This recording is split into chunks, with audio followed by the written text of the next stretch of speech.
Good afternoon, everyone. The McCormick Society honors J. Byron McCormick and has supported this annual lecture on law and public policy for over 40 years. McCormick served the University of Arizona as president, as dean of the College of Law, and as special advisor to the Arizona Board of Regents.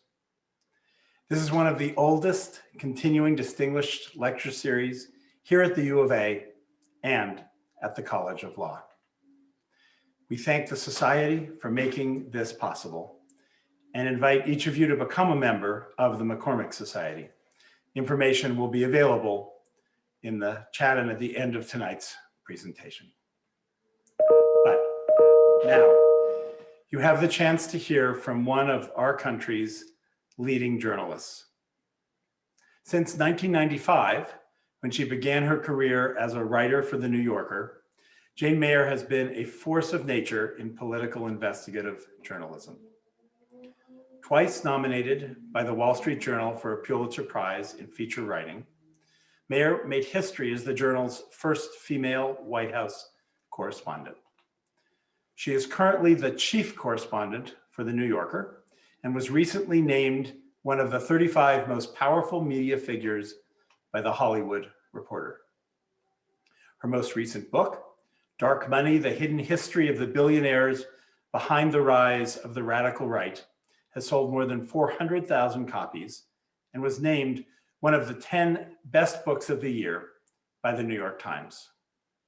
There are 2 feature films currently in production of Jane Mayer's work: a Netflix adaptation about the profile of Christopher Steele from The New Yorker, and a Paramount feature film based on her New York Times bestseller, Dark Money. Her remarks will be followed by a question and answer session moderated by alumnus and McCormick Society member Stephen Golden, class of '02, and Professor Nancy Sharkey from the UA School of Journalism. For a postmortem on our authoritarian experiment, I give you Jane Mayer.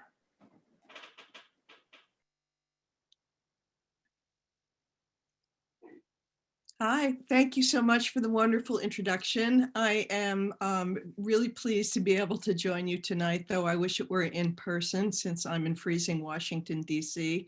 But I was thinking it seems quite fitting to be appearing as just a big face looming on a screen for this particular subject. It's very big brother-ish for a discussion of authoritarianism.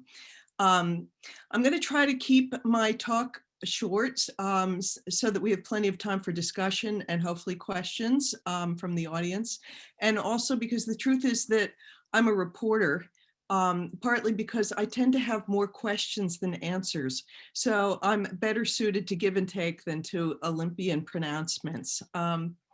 The first thing, though, that I think must be said is that when Stephen Golden and Nancy Sharkey and I came up with the idea for tonight's lecture, which is a postmortem on our authoritarian experiment, we may have been a little bit overly optimistic. A postmortem implies that the patient is dead. And unfortunately, as of last Saturday, where I live in Washington, authoritarianism is at least had a worrisome pulse still. Last weekend, just 5 days ago, 43 of the 50 Republican members of the US Senate voted to acquit former President Trump of the charge that he violated his oath of office to protect and preserve the Constitution.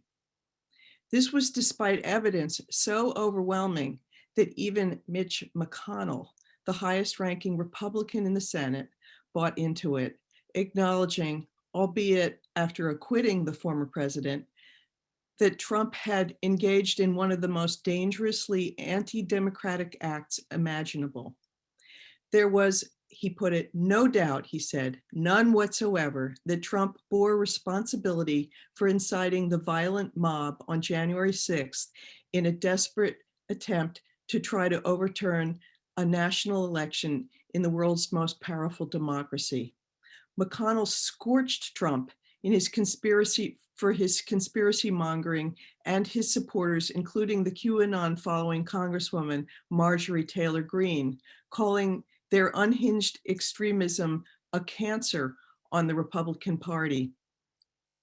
But when he had the chance to do something about it, the most important Republican leader currently serving in office instead gave them a pass. Now, I have to admit, I, like many political observers, had long feared that the period between the election and Biden's inauguration would be a dangerous time. Anyone who had watched Trump violate our long-held democratic norms during these past 4 years could predict that he wouldn't go peacefully if defeated. But that said, I have to confess to a failure of imagination. I was part of a war game that the New Yorker magazine and WNYC, the public radio station in New York City, staged, in which we gamed out what could happen before the election.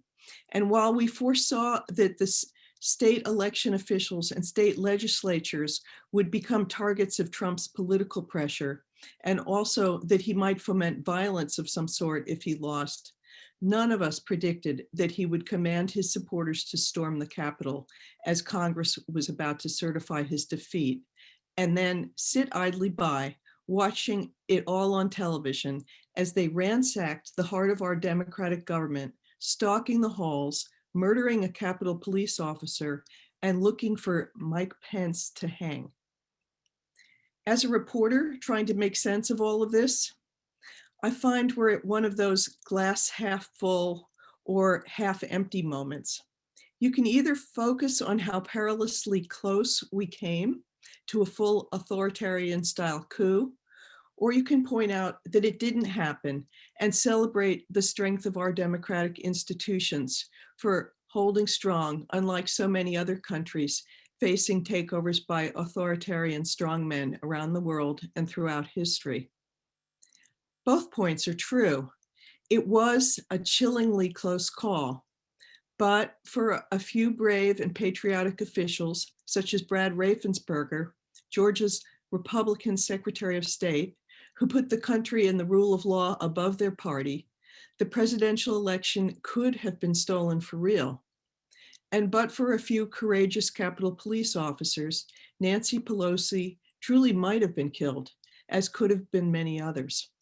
We all saw how very close it came during the impeachment hearings last week. So it could have happened here. Thankfully, it didn't. But I think the most important takeaway is that it still could happen here. Given how near a miss it was, whether you view the glass as half full or half empty, it's imperative to figure out how we got to this dangerous point and what we need to do to get beyond it. In November, the voters granted us a reprieve, but anyone who sees the peril of authoritarianism in America as dead, or even just about Trump, hasn't been paying attention. In fact, a series of recent surveys have shown shockingly high support in the country for small d anti-democratic positions, including taking extreme and even violent political measures to win.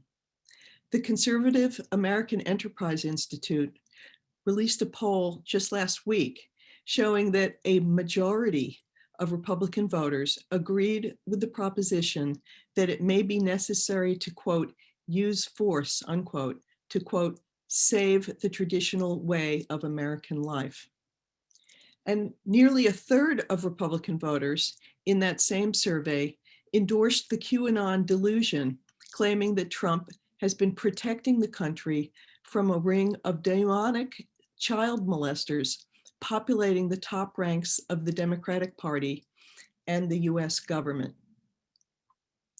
This kind of thinking has metastasized to such an extent, Daniel Cox, the research fellow at the American Enterprise Institute who supervised the poll, called it a really important faction in the Republican Party.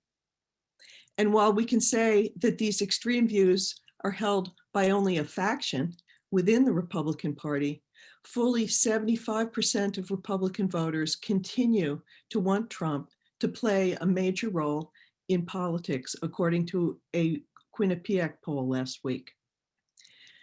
So how did we get here? There are many answers to this, obviously, but it won't surprise you that I see several of the central causes as entwined in various ways with the disproportionate power wielded in America during the past 50 years by a small group of extraordinarily wealthy, radical free market industrialists who used their fortunes to impose their minority viewpoint on the country. As Joseph Ellis, the Pulitzer Prize-winning historian, wrote of the group recently, this corporate constituency, an old Republican stalwart, was crucial because of the nearly limitless resources it was prepared to provide to promote its anti-government agenda. Although the most important leaders of this movement, Charles and David Koch, who are often referred to as the Koch brothers, didn't embrace Trump's candidacy in 2016, I would argue that they nonetheless set the table for him. And importantly, even though David Koch has now passed away and Charles Koch is quite old, the toxic conditions they and their movement helped create are still riling American politics. Now, I want to say right up front, I am not a believer in conspiracies. In my experience, human beings are far too inept to pull them off. And the Kochs didn't act alone, nor are they anything like the whole story. But they were the primary sponsors of far-right libertarianism in America for a half century, and they were extraordinarily successful. I'd argue that their impact contributed to Trump's rise in three key ways. It spread hatred of government, distrust of truth tellers, and economic despair. Now, how did they do this? By using their vast fortune, often stealthily, to take the guardrails off of the financial markets, they created a country that was hobbled by levels of economic inequality not seen since the 1920s. By destroying curbs that had been in place since the progressive era, they flooded American politics in unlimited money, corrupting campaigns, capturing Congress, and undermining Americans' belief in government. And in the face of resistance from mainstream authorities, they spread disinformation, undermining the public's faith in independent experts, whether in academia, science, or the media. For example, as we consider the legacy of the late Rush Limbaugh, it's worth considering that the Heritage Foundation, a right-wing think tank funded by wealthy corporate conservatives, including the Kochs, paid Limbaugh $2 million a year to push their point of view on issues. It's hard to overstate how serious a problem it is in a democracy when the public no longer knows what's true. As Voltaire warned, those who can make you believe absurdities can make you commit atrocities. All of these conditions ripened America for Trump. It's worth knowing a little about the Kochs to understand how they and why they and their movement achieved such influence. I stumbled across them almost accidentally. You can't really cover politics in America without following the money, as Deep Throat told Woodward and Bernstein way back in the Watergate days. And if you follow the money hard enough, you're going to come across the Kochs. As their own top political lieutenant, a man with the Dickensian name Richard Fink boasted a couple of years ago, you can't turn over any rock in American politics without finding us underneath it. They were quite proud of it. For decades, the brothers poured an extraordinary and probably unprecedented amount of money into American politics, derived from their business, Koch Industries, a Kansas-based oil and gas and chemical conglomerate that's reportedly the largest private company in America today. Before David Koch died last year at the age of 79, the two brothers' fortunes were valued together at some $120 billion.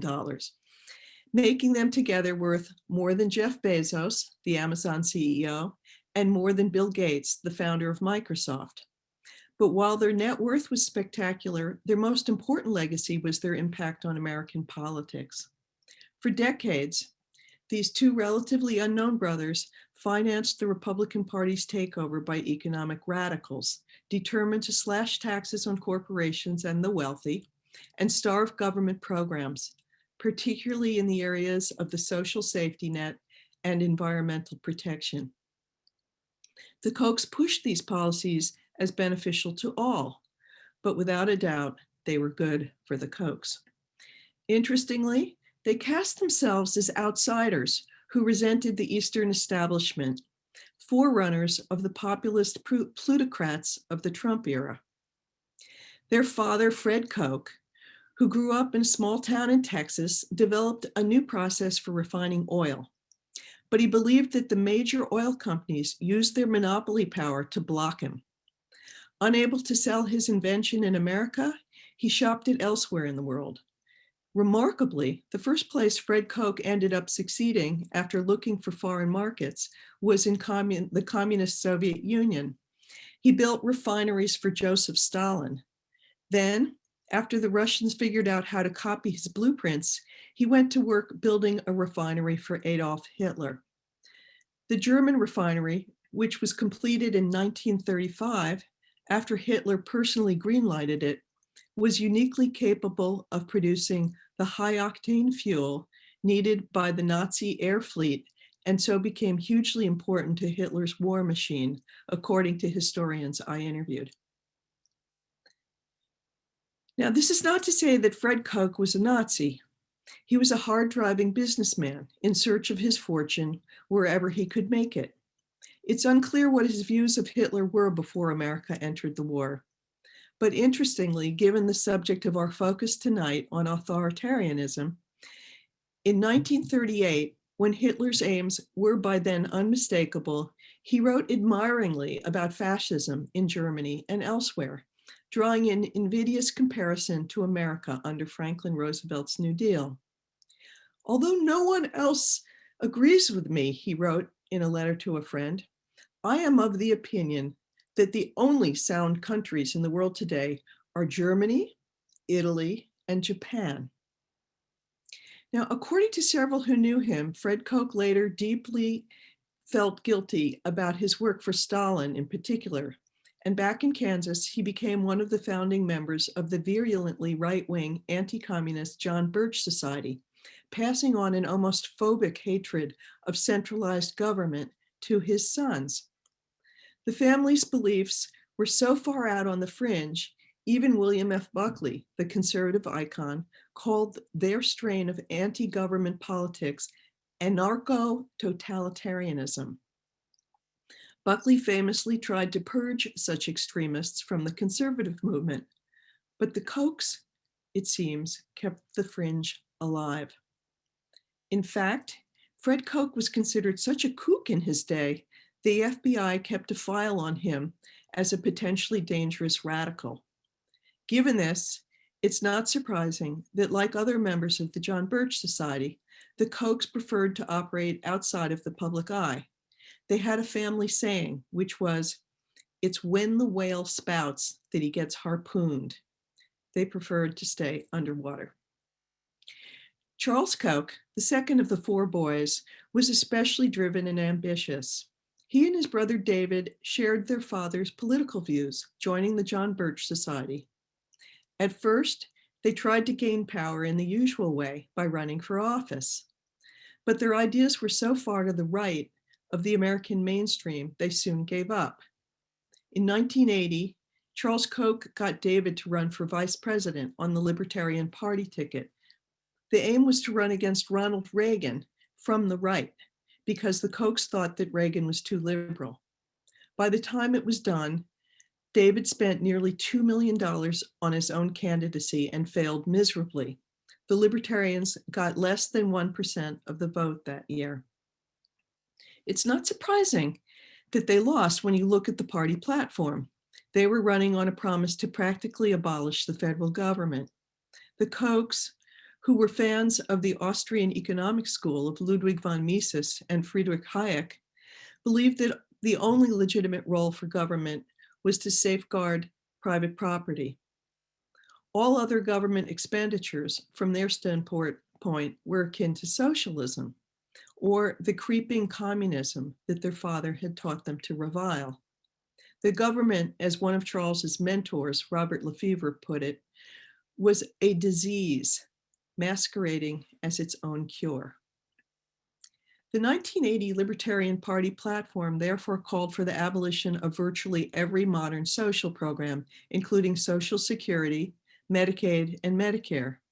They also wanted to eradicate the public school system and abolish all federal income and corporate taxes, which they portrayed as a form of theft. Brian Doherty, a sympathetic fellow libertarian who interviewed the Kochs, called them radicals for capitalism. They didn't want to just prune the government. They wanted, as he said, to pull it out by the roots. 40 years ago, it's safe to say that this view was not widely shared. There was a pretty solid bipartisan consensus in post-World War II America that a powerful and activist government was a force for good. So what fascinates me is just how 4 decades later, the Libertarian Party platform that was such a disastrous flop in 1980 that it was almost a joke can be seen as a template for the Republican Party and to a great extent, the Trump administration today. In other words, despite the unpopularity of their extreme views, the Kochs somehow largely won. So how did those ideas move from the far fringe to a Republican Party so nihilistic it was complicit in ransacking the Capitol? One part of the answer is that when the Kochs' ideas proved too unpopular to win democratically back in 1980, they were faced with a political conundrum. How could they advance their agenda in a democracy when their views were opposed by the majority of Americans? Instead of giving up, they devised a different route to power. Charles Koch decided that politicians were, as he put it, just actors, reading from scripts. Instead of running for office at this point, the Kochs decided it would be smarter to actually supply the themes and the words for the scripts.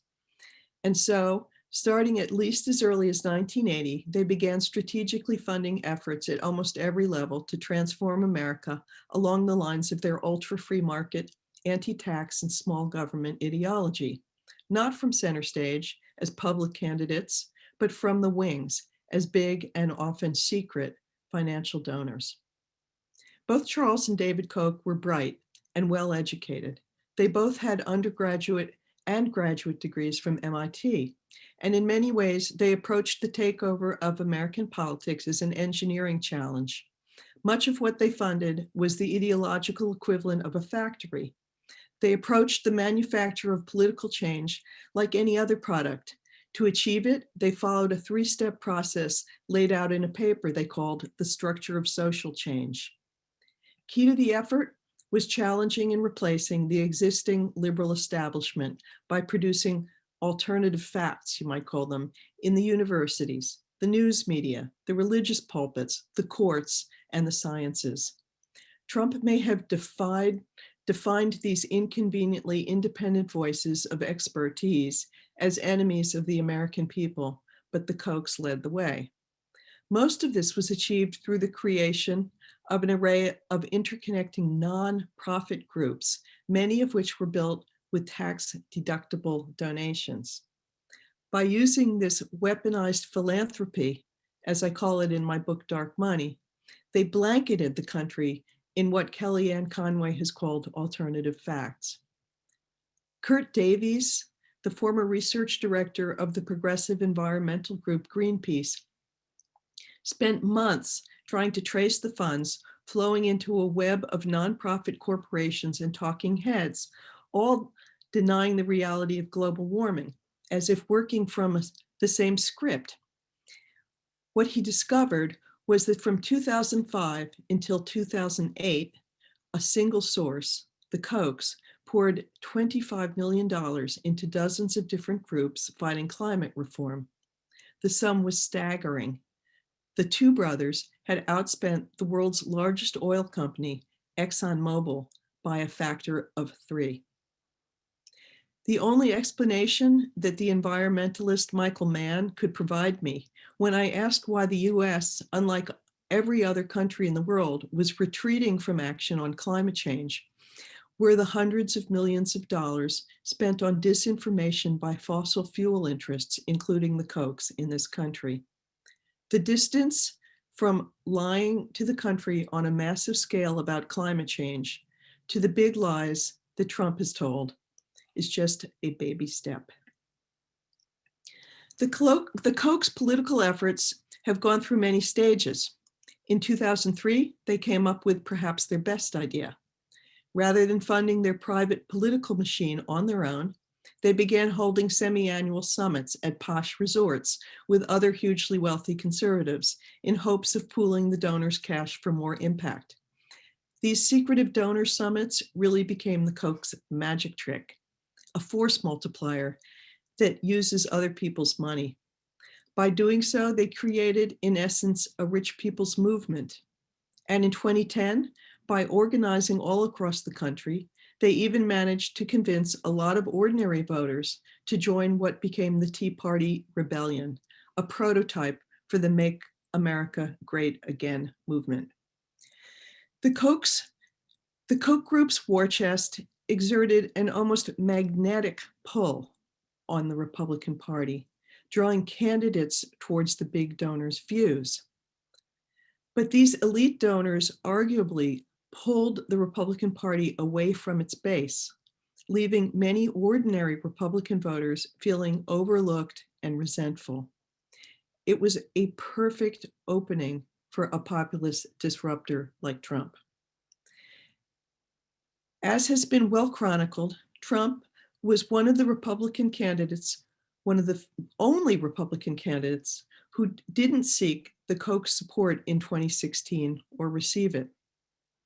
In fact, Charles Koch described the choice between Trump and Clinton as like the choice between cancer and a heart attack. A funny thing happened, though, after Trump won. There was a billionaire's rapprochement. Soon, Koch operatives were running the transition team, and then much of the Trump administration. Trump may have run as a populist, but he governed as a plutocrat's dream. The Koch's political network, in fact, spent millions promoting Trump's gigantic corporate tax cuts. Tim Phillips, the head of the Koch's political group, Americans for Prosperity, admitted that to his surprise, there was, as he put it, almost no daylight between Trump and themselves. So if you step back, you can see that while the Kochs might have disavowed Trump, in several respects, he was their natural heir. For 50 years, they spread the message through countless think tanks and academic programs that the government was corrupt, that outsiders and businessmen are better suited to govern than those with experience. They also subsidized groups that attacked the credibility of the mainstream media, academics, and neutral fact-based scientists, leaving the public confused and adrift. Further, the policies they endorsed weakened the social safety net and gutted the middle class. Studies have shown that many of those who ransacked the Capitol on January 6th were stranded members of that ravaged middle class, suffering from financial insecurity and convinced that the federal government was the enemy. I interviewed one of the Proud Boys who believed many of the lies that Trump and the Kochs have told, echoing anti-government language about how we all live in a dictatorship run by the deep state. Trump may have lit the flame of authoritarianism in America, but I'd argue that the Kochs played an oversized role in handing him a dried out husk of a country ready to burn. So how do we fix this? I'm more of a reporter than a reformer, but it seems clear to me that we have to deal with the deeper causes of small d democratic decline than Trump. If I had to point to one word that I think has most corroded American democracy, it would be money, as it has become increasingly concentrated in the hands of a few, both in politics and in our economy. We've got to break the vicious cycle that Nobel Prize winning economist Joseph Stiglitz has described, in which wealth begets power, which begets more wealth. And as former Supreme Court Justice Louis Brandeis famously warned, we can have democracy or we can have wealth in the hands of a few, but we can't have both. Thank you.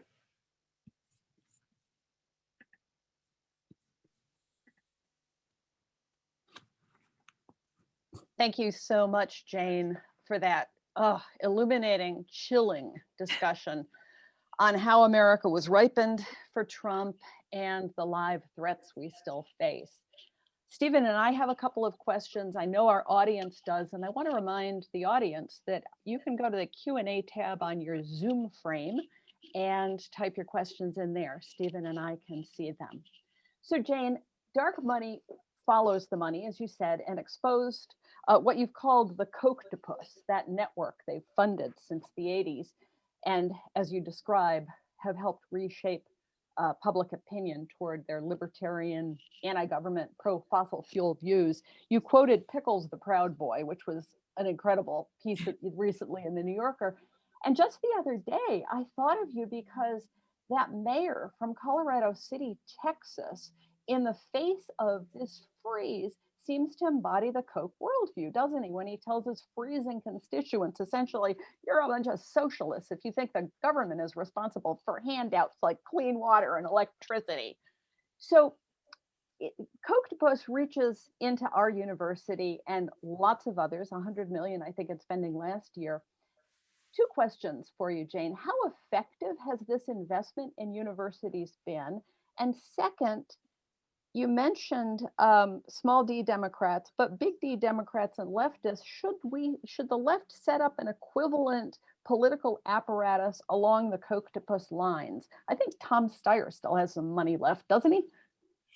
Well, he's spent a lot of it, and and arguably not with quite the same amount of success that the Kochs have. So, how successful have the university programs been? I mean, they're very widespread. I think it's the Kochs are putting money right now into programs in over 350 colleges and universities. The interesting thing about that move is that it's a play for the future. When you put that kind of money into students, what you're really aiming for is training the next generation in the way that you want them to think. And so I feel like we won't really know for a little while till we see how those people, those kids who take those classes turn out and whether they sort of buy into the Koch worldview or not. It's a very strategic move on their part, and I think very deliberate. And it's something actually that they're putting more and more money into. It's a growing part of their advocacy. So as for whether I think that Democrats and the left and the center and everybody else can learn a lot from taking a look at what the Kochs did. And I have to say that, in some ways, whatever your political point of view, you have to kind of admire that they took ideas seriously, and this was a war of ideas. They waged a war of ideas on America. They took a position so far out on the fringe. I think many people with fringe views would say, forget it, I'm going to give up. This is ridiculous. I'll go off into my little world and just have my own views or whatever. But they actually thought they could win a battle of ideas. And so I think it shows you the importance of engaging in ideological argument and really supporting your point of view if it's something you believe in. And I see this happening more with the Democrats now than I've seen in a while. I mean, when you see, for a long time, I think you can to some extent blame the Democrats for not having fully engaged.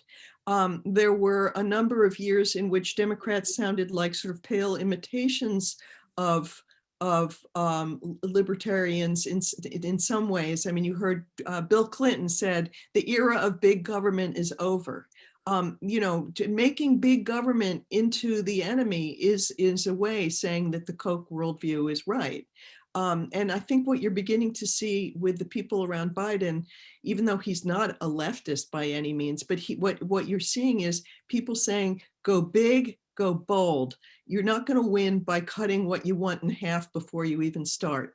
And I think in some ways that is some of the message of the Kochs. They didn't trim their sails. They went for broke, and it took them 40 years, but they didn't stop. Of course, they had almost unlimited resources, which almost nobody else has.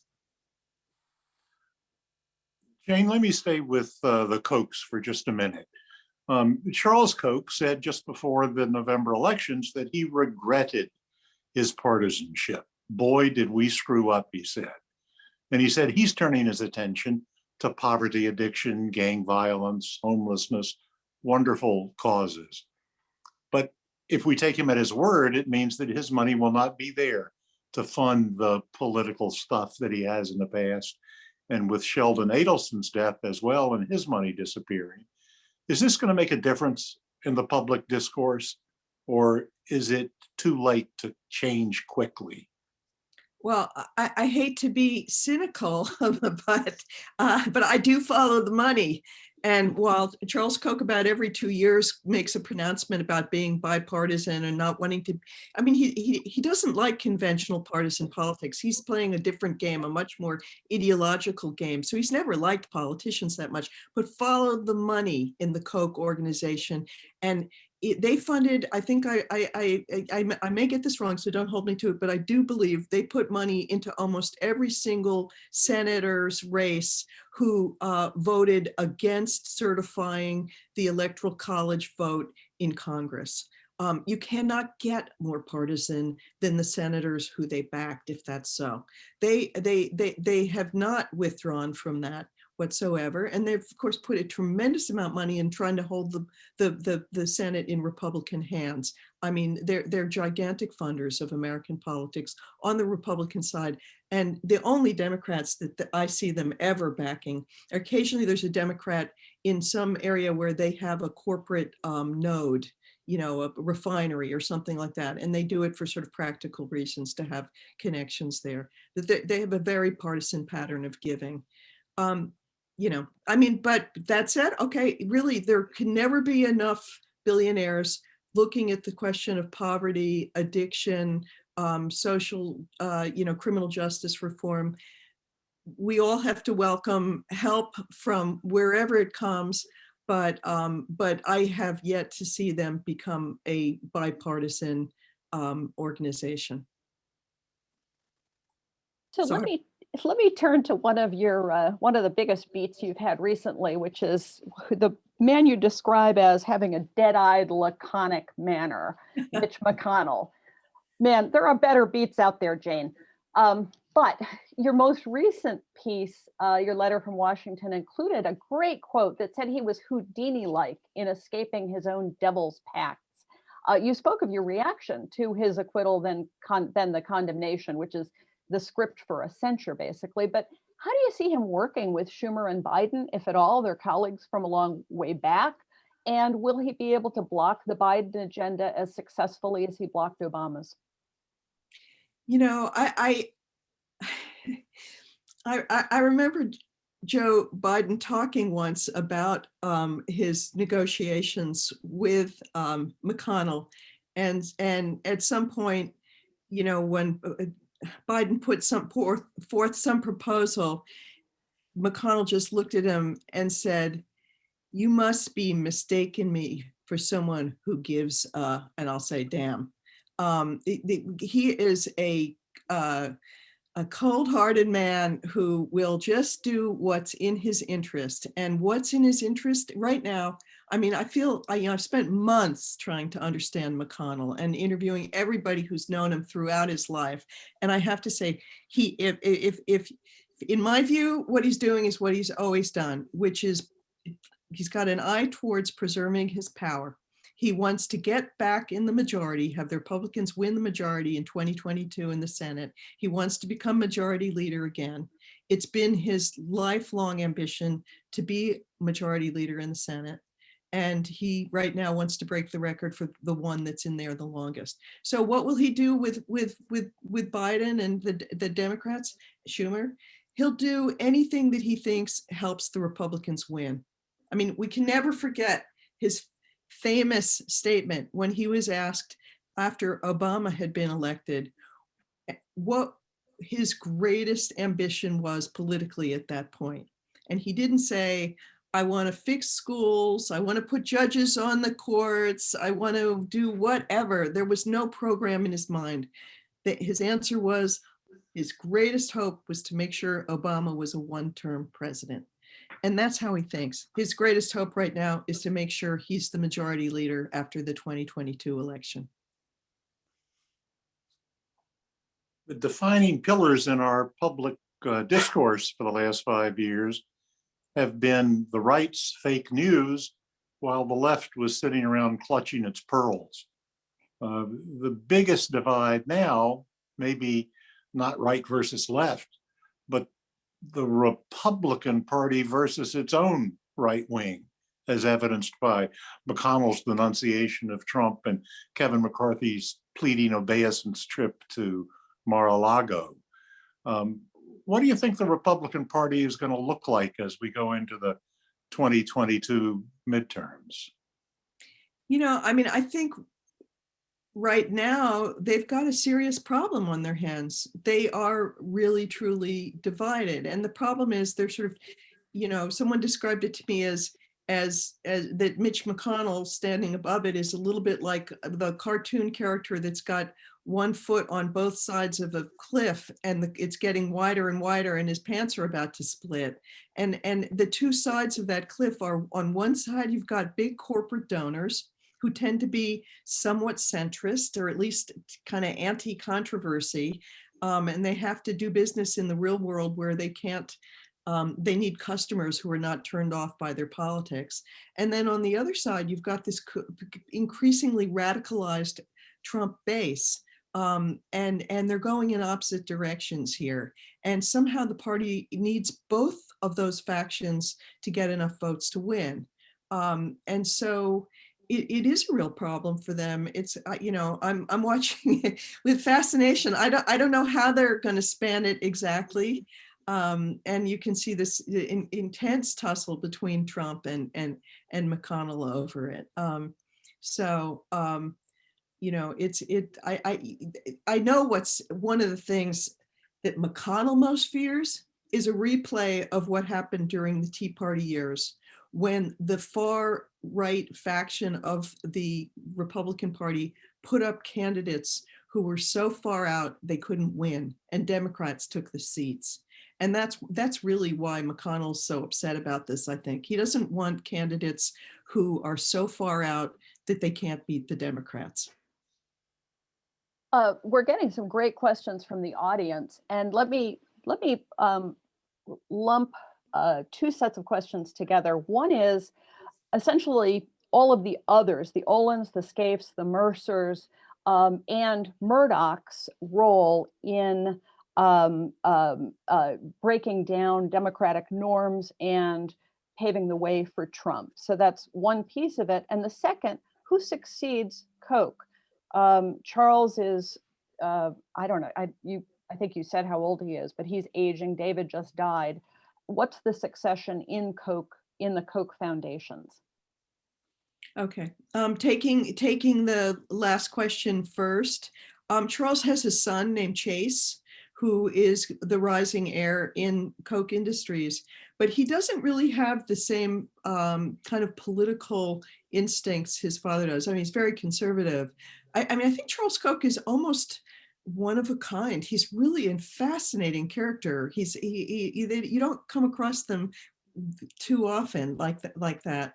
So who's really rising? I mean, there certainly are other gigantic donors pouring money into American politics from the right. The Uline family right now are putting money into some of the most extreme right-wing politics. and it's Richard Uline and his wife. And there's the Mercers, though they are really eccentric. And I've written a profile of them too. You can see that Rebecca Mercer, the daughter, Robert Mercer, is the hedge fund magnate, and he's the one who has made the money in that family. And his daughter Rebecca is sort of running the political operation, and she's the one who is the money behind Parler, the effort to have a sort of an alternative to social media presence for the far right. And she's backed a number of, I think she's been actually the Mercers have put some money into Arizona politics. I think they've been very big backers of Kelly Ward. They seem to have liked her for quite a period of time. So, I mean, there are plenty of players. There are plenty of billionaire libertarians in this country. I don't know if they will have the farsightedness that Charles Koch had to build a whole machine. I mean, he's really got a private political machine. And then the question about Murdoch. I think he too, like Charles Koch, is one of the really central characters in what has shaped American politics during this last half century. And I don't really think Trump, if it had not been for Fox, I'm not at all sure Trump could have gotten elected in the first place. I mean, people forget, but he made his debut really describing Obama as being a birther, challenging Obama's the legality of him being president and claiming that he and suggesting he was not really born in America. That came from Koch on Fox in 2011. And you can sort of see the seeds of this whole thing kind of growing there. And so Murdoch has played an absolutely enormous role and still is. Watch Tucker Carlson. He's really the one who is becoming kind of the voice of the kind of authoritarian right. Let me switch to another topic that you've written about, and that's the Me Too movement. And you've written particularly about the inability of the press, the body politic, the US Senate to differentiate between and react to the charges leveled against Brett Kavanaugh and Al Franken. One was hounded out of office and the other sailed onto the Supreme Court. What does that say about the way that as a nation we tackle the Me Too movement? And what does it say beyond that about the nation's ability to focus? Yeah. Well, complicated subject, but I feel I've been writing about the Me Too movement from before there was a Me Too movement, because I wrote about Clarence Thomas's confirmation hearings after he was accused by Anita Hill of sexual harassment, and that was all the way back in 1992, I guess. And so, I've been watching it since then. I've been very much on the side of the making sure that women are heard, and I certainly believe that many of them have truth on their side that is incredibly important. But when I wrote about the Al Franken case, I dove in to see whether I felt it held up, because it happened so fast. There really wasn't any kind of serious fact finding done about it. It just was, the Senate didn't look into it. The press judged him as guilty immediately, and he stepped down very fast too. And so as an investigative reporter, I just wanted to see, what was this really about, and was it all true? And I felt that the accusations were full of holes. And so I tried to put that out there, because I think what matters at the end of the day more than anything is whether these stories are true. Not every accuser tells the truth. I think an awful lot of the Me Too stories are very true. I did the same kind of fact finding on the subject of Brett Kavanaugh. And, it was an intense effort to go through his life, find out what his accusers' lives, talk to their detractors, figure out whose credibility was good. And Ronan Farrow and I honestly, we made such an effort to make sure that what we got was right, and I think we got it right. In both these cases, I think we got it right. And it was, these are, what you find is partisans want to dismiss what you've written for whatever reason, from whatever point of view they've got. So there were people on the right who said that the Kavanaugh story wasn't true. There were people on the left who said that the Franken story wasn't true.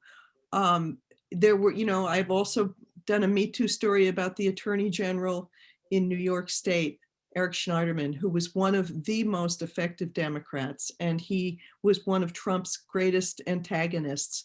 And despite the fact that I'm not a fan of Trump, that story, we wrote that story because we knew it was true. And he stepped down less than 3 hours after we published in the New Yorker. That was Ronan and myself again. So, I think what matters is that you get the facts and you get them out there and that they're true. And I think all those stories are true. And I hope that time proves that they were worthwhile efforts. I think it will. So Jane, you've been a reporter or enemy of the people for a long time now. And one thing that I love about what you say about your work is the belief that if you get good information out, people will make good choices. In this context, what do you see as the biggest problems in the news media today? Well, I have to say, I'm a little worried about, I do believe that. And I'm basically, a friend of mine who's another reporter at the LA Times actually said to me, reporters are the last naives. We're actually pretty idealistic, a lot of us. And I count myself as both idealistic and actually quite optimistic. I kind of think if I get the story and give people the facts, it'll make a difference and that the truth matters. And I actually still believe that, but I'm pretty worried about it right now because I watched the second impeachment hearing, and I feel the facts were really clear. I think that the Democrats put on an incredible case. You even had Mitch McConnell conceding the facts, yet they acquitted Trump. So it's as if you can put out the truth and the truth doesn't matter when you're up against partisans who are so hardcore. And so I really worry about the ability of the truth as told by, responsible media to penetrate people with such closed minds. And so I'm worried about it. I'm very worried about it. But I still think the truth matters. So You talked about the Kochs saving our way of life. Several people have observed in the questions that that's a dog whistle for a racist perspective and preserving the white hegemony. Do you think that that's correct? yeah, that question, actually, just to make sure we're on the same page, that saving our way of life was a question that was asked in that poll that was done by the American Enterprise Institute. Right. And yes, I do. I actually think that, there was a very interesting piece that was done by Ron Brownstein. I think it was in the Atlantic, that pointed out that we're at a very interesting moment in this country where the majority population may soon move from being white to non-white. And I think that's the backdrop to a lot of this, the sort of the rise of authoritarian politics and this kind of anger and fear that you see. I think there's a lot of status anxiety in some of the white world about losing that majority status. And so I do think it animates a lot of the politics, in an almost unconscious way, maybe. And in the case of people like, some of these groups, obviously in a pretty conscious way. So a couple of people have mentioned Citizens United with Kavanaugh, Barrett, and Gorsuch on the court. Where do you see Citizens United going? It's been the Koch the Koch Foundation desire to expand the Citizens United, the role of money in politics. where do you see that going? Last year, I think you expressed some hope that local and state governments were going to try to counter the effect from the ground by requiring disclosure, limiting campaign spending. Where are these efforts going? Do you have any optimism for the on the ground efforts? Well, yeah, I actually do. I mean, there's a choice of where it's going. If you want to know where the Coke world is going with this, where they're going is, I think, an incredibly scary place, which is they're aiming to try to get to a point where there'll be basically no disclosure of money going into politics. There are a lot of different sort of legalistic maneuvers that they've got, but what they're trying to do is cover up where the money's coming from. And when that happens, really, you're going to be legalizing bribery. It's close enough as it is. The alternative, though, and the reason I'm optimistic, is that there's actually a fantastic bill at this point. It's the HR1, the #1 House bill, and also the #1 Senate bill, SB1. And so both the House and the Senate have said this is their #1 priority. It's hundreds of pages long, but it really is a rescue of democracy. And if they can get some of that through, or it would be fantastic. It has a million different suggestions and cures for more transparency, matching funds that would sort of increase the power of small donors, lower the, sort of expose dark money, empower the IRS to crack down on the abuses. And there are many, and it also includes a lot of great stuff about voting. It includes wanting to have a single, an election day that's a day off, and automatic registration, and all these things are in this bill. But the problem, of course, as we all know, is it's got to pass. There's a filibuster still, and it's going to be really hard to get the Republican votes. But I urge everybody to take a look at that legislation and get behind it. So the title of the talk was about authoritarianism, a postmortem, and you talked at the beginning about the glass half full. We almost lost our democracy, but we didn't. What do you think is the tipping point, as a last question, sadly, to you in this wonderful evening? What's the tipping point? What are the things we should look for and be optimistic about or be wary of? Well, I think I'm optimistic about the performance of the media, despite all the problems we've got economically right now. I think some of the very best reporting I've seen has taken place over the last 4 years. People have held up amazingly well, despite the pressure and the kind of the nastiness of the situation of being called enemies, the American people. I think the New York Times is magnificent, and plenty of other papers are as well. And the Washington Post, among others. I think civil society held up really well. I think that the legal profession fought back. I mean, one of the very bright moments to me was in all those cases that Trump brought, claiming that the election was stolen, 60-something cases, he lost. And the reason was that the courts threw him out, and that included judges who were appointed by Trump. The rule of law held firm, and I really think that is a marvel and fantastic, and needs to be strengthened even further in our Justice Department. Which I think another reason for hope is I know Merrick Garland, and I think that he will restore integrity to the Justice Department. There's so many things to think positively about right now.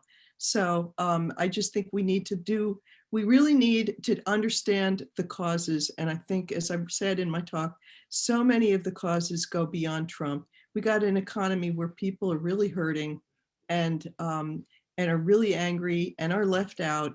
And we've got to restore the social safety net and try to really bring people in. so that they're not radical, so easy to be radicalized and so alienated. So anyway, hope that helps. Nancy, do you have some words to close us out? I do. I just wanted to thank Jane so much on behalf of the McCormick Society. And not mentioned yet is the heartbeat of the society, whose idea it was to bring you here to Tucson. We have it virtually instead. Tony Massaro, the distinguished constitutional law professor from the university, and also Bernadette Wilkinson, who's been organizing us. Thank you to the audience. Yeah, thank you to the audience for your engagement. We had 60 fabulous questions, and Stephen and I tried to aggregate them so that we could cover as much territory as we could, but there were lots more that Jane could have talked about. For members of the McCormick Society specifically, during this event in live time, you each received an email from the fabulous Bernadette to join the Society's private event with Jane coming up. So many thanks to all of you for attending this virtual McCormick Society lecture. Hopefully it's the last virtual one, and good night. Thank you. Thank you so much, Jane. It was wonderful. Great to be with you.